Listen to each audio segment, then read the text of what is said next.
Hi, I'm Jeff, and welcome to another one of my videos. Now today, I was looking over the FOC list for this upcoming weekend. For those of you that don't know, FOC is the Final Order Cutoff. It's the cutoff date from which comic book shops can pre-order their books to come out in a few weeks on New Comic Book Day. And I was looking over this week's list for the Final Order Cutoff, and I was like, there are a lot of really cool #1 books that are coming out this week. And I thought, there are so many of them, I'm going to make a quick video and let all of you know who watch these videos, and by the way, thank you so much to all of you who do watch these videos. I want to let all of you know about the 14 different new books that are coming up on Final Order Cutoff this week that I wanted to bring to your attention. If any of these sound interesting to you, I highly recommend that you contact your comic book shop immediately and make sure to pre-order this book with them, set up a poll, make a reservation, make sure you get your hands on these books when they come out. All right, so I'm gonna go through all 14 of these as quickly as possible, and I'm gonna read the description, very little commentary, just gonna move right through them. The first one I wanna mention is Jonah and the Unstoppable Monsters from Oni Press. Don't miss the brand new original series written and drawn by Eisner winner Chris Samney, filled with action, adventure, and monsters.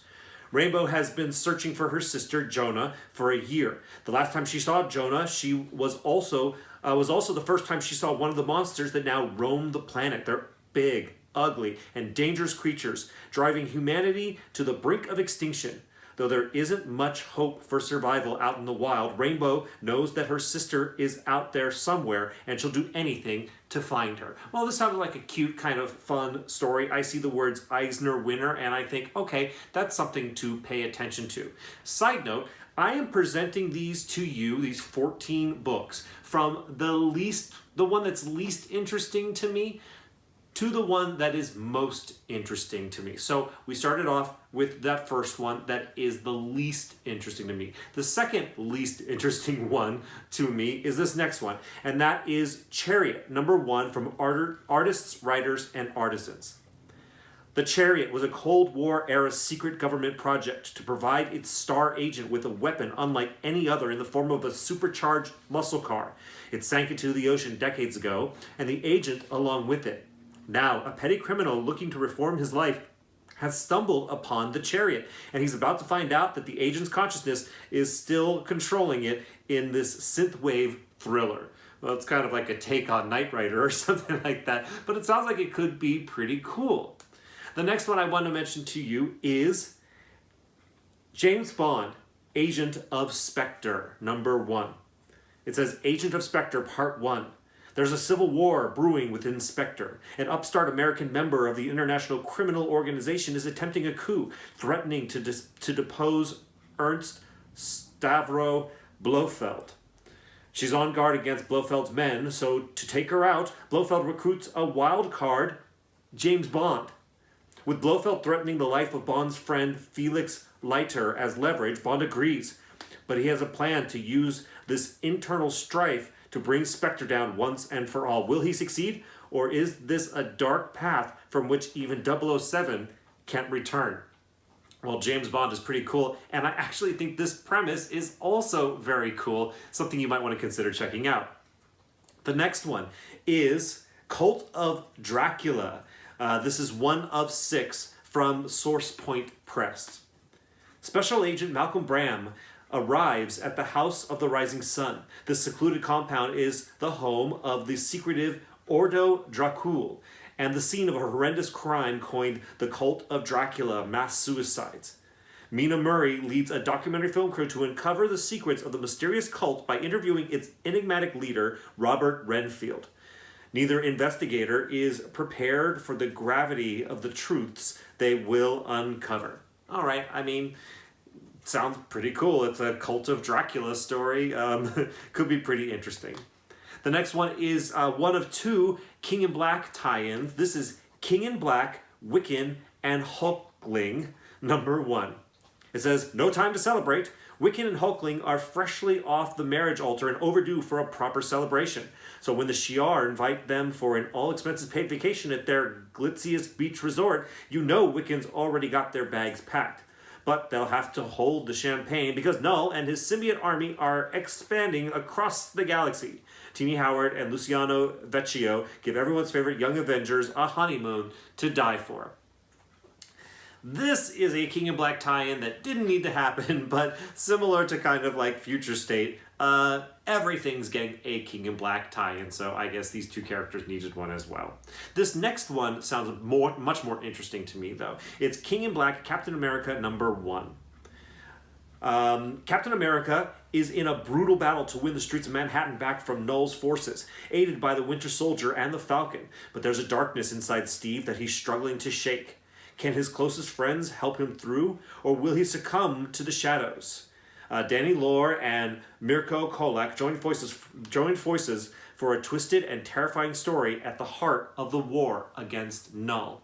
It was interesting to me the role that Captain America kind of played in the first King in Black. You know, he was the leader, and then he was just kind of like defeated.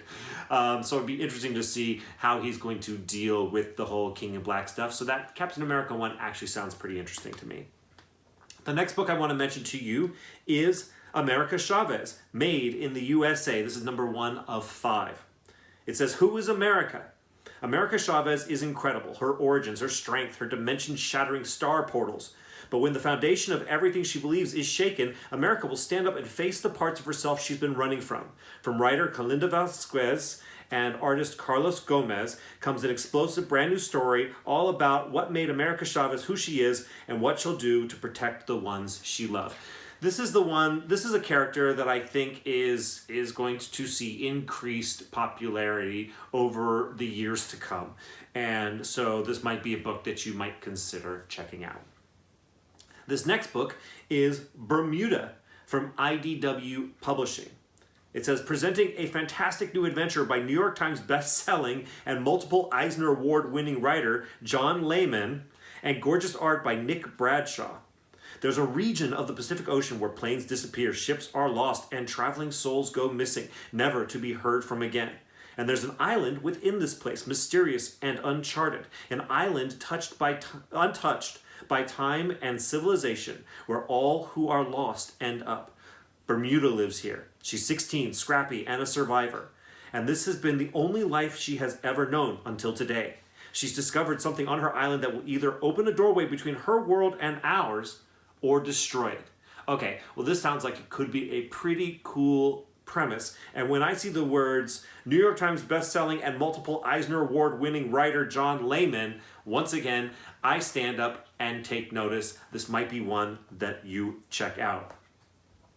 The next one is I'm surprised there aren't more Spider-Man titles out there, and this one is correcting that. It's Nonstop Spider-Man #1 from Marvel Comics. It says, buckle up, Tiger.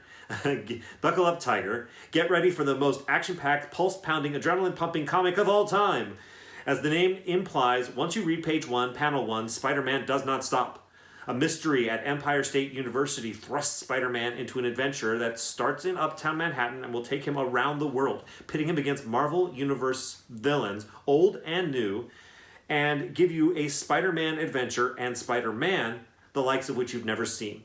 This book is not for the faint of heart, so check with your doctor before reading. All right, well, there's a lot of kind of stupid, overblown hyperbole about how exciting this is going to be in that description. But, I mean, it's a brand new Spider-Man title. It might be something that you want to check out. This next one, it's kind of a long description, so I'm going to get through it really fast. It is Batman Urban Legends #1. It's got Red Hood Part 1, Grifter Part 1, Harley Quinn / Outsiders Part 1. Batman may be the biggest name in Gotham City, but there are lots of other heroes and villains who get a turn to shine in Batman Urban Legends, a brand new monthly series tying into the biggest events in Gotham City. The series begins with these can't-miss tales. Superstar writer Chip Zdarsky enters the world of Gotham City, which with celebrated Detective Comics and Future State Robin Eternal artist Eddie Barrows for a 6-part story chronicling Red Hood's investigation of a new drug sweeping through Gotham. It's a night that will change his life forever and put him in Batman's crosshairs. Writer of Future State's Grifter story, Matthew Rosenberg, picks up where he left off, continuing from the pages of Batman 101. Superstar artist Ryan Benjamin joins the team as we learn why Cole Cash is in Gotham in a tale that hints at what Halo might be. And we also get a Batman vs. Grifter round 2. New Harley Quinn writer Stephanie Phillips and Future State The Next Batman artist Laura Braga join forces for a Harley tale set just before the launch of her new series. Harley's determined to sort out her history with Poison Ivy, but first she'll have to find her. Coming off the Future State Outsider's tale, writer Brandon Thomas begins a 3-part saga reuniting Black Lightning, Katana, and Metamorpho. But this reunion quickly turns into a confrontation with a figure from Katana's past in a story drawn by fan favorite artist Max Dunbar. Okay, so what is most interesting to me about this book is Chip Zdarsky, because Chip Zdarsky is amazing, and you should stand up and take notice whenever he writes something. It seems like ever since this whole, after Dark Knight's Death Metal and Future State, and like anything goes in the DC universe right now, we're seeing that a lot. We're seeing a lot of these random stories and a lot of these books with multiple stories in them. It seems to be DC's new MO. But Batman's cool. Batman stories are cool. Chip Zdarsky's cool. It might be something you consider checking out. Now, the next 4 that I'm going to list are the ones that I am personally going to be picking up. These are my top 4 of the 14. The first one is Noctera #1 from Image Comics. It says, Full Throttle Dark. Part 1. 10 years after the world is plunged into an everlasting night that turns all living creatures into monstrous shades, the only way to survive is to stay close to artificial light. Enter Valentina. Enter Valentina, Val Riggs, a skilled ferryman who transports people and goods along deadly unlit roads with her heavily illuminated 18-wheeler. In March, legendary creators Scott Snyder and Tony S. Daniel unveil horrors beyond any shade in this extra-sized first issue. Okay, so you've got Scott Snyder, which is definitely part of what hooked me, and a cool concept, kind of like in the vein of Pitch Black or something like that, where there's these monsters in the dark and you have to keep them away with light, and she helps people get caravans through these dangerous areas. It sounds like a pretty cool plot, and Scott Snyder I really like Dark Knight's Death Metal, so I'm very interested in checking out what is next to come from him, and that would be Noctera. The next book I'm going to mention to you is Demon Days, X-Men #1 from Marvel Comics. From Stormbreaker Peach Momoko comes a Marvel story unlike any you've ever seen before. A wandering swordsman with a psychic blade arrives at a village that's been targeted by demons. One demon is black and white with a terrifying red tongue, and another may be the strongest demon there is. In the stunning kick-off issue of this prestige quarterly story, you'll see a revolutionary reimagination of the Marvel Universe that could only come from Peach Momoko. Ready your katana and enter a mysterious world of demons, monsters, mutants, and magic. Book 1 of 5 of the Demon Days saga. Peach Momoko is just about as hot as you can get as an artist. We'll see as a writer if she comes to match her perceived talent as an artist at all. But I definitely think that since she is writing these stories, they're really going to suit her art style. So I'm really excited to kind of see what she can do artistically when she has a script that is tailor-made for her art style. So definitely something you should check out. And I'm also a big fan of the X-Men, so I am curious on all levels. The next one I'm going to mention to you is Proctor Valley Road, #1. This is from Boom Studios. It says, perfect for fans of Paper Girls and Die, visionary writer Grant Morrison, Alex Child, and Naomi Franquiz present a chilling new horror series about the mysterious monsters that haunt Proctor Valley Road and the 4 misfit teenagers who must stop them. August, Riley, Cora, and Jeannie have organized a spook tour with their classmates on the most haunted, demon-infested stretch of road in America to fund attending the concert of their dreams. When their visit turns deadly, these four friends race to rescue the missing students before the town tears them limb from limb. Now they must slay the evils roaming Proctor Valley Road, along with the monsters lurking in the hearts of 1970s America. Well, I like Boom Studios a lot. I like this premise a lot. Grant Morrison is definitely a well-established, great writer. So there's a lot of things to pay attention to. I'm absolutely going to be picking up at least issue number 1 of this and checking it out and seeing if it's something to continue with. Now, finally on my list is the book that I am most excited about, and it comes from my boy, James Tynion IV, and it is The Joker #1 from DC Comics.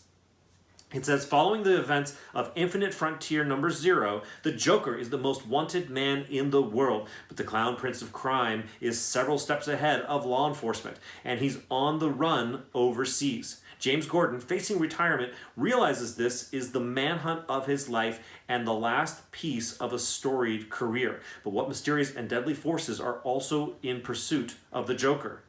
And in the backup story, following the events of the smash hit Punchline #1, DC's most controversial new villain navigates the infrastructure of Blackgate Penitentiary. While on the outside, Harper Row takes up the mantle of Bluebird to stop her brother from falling under Punchline's influence. I mean, the Joker's cool, and James Tynion IV is very cool, so I am excited to see what he has in store for a Joker-centric ongoing series. It could be pretty exciting.